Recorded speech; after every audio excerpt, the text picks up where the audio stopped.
They called him William the Bastard, but history remembers him as William the Conqueror. This is the story of how an illegitimate boy from Normandy reshaped the fate of England forever. William was born in 1028 in Falaise, Normandy, as the illegitimate son of Duke Robert I and a tanner's daughter named Herleva.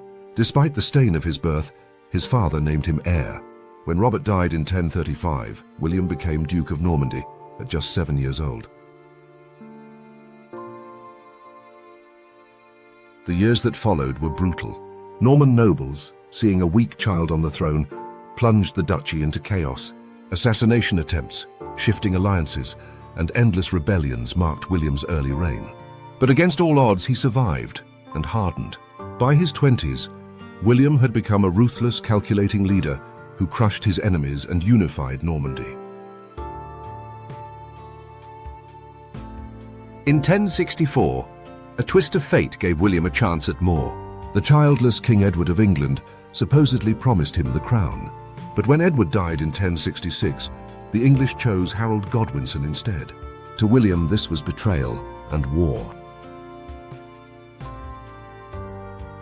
On September 28, 1066, William landed in England with 7,000 men. Weeks later, at the Battle of Hastings, his Norman forces faced Harold's army.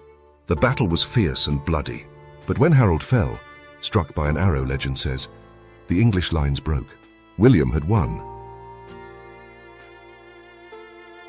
On Christmas Day, 1066, William was crowned King of England.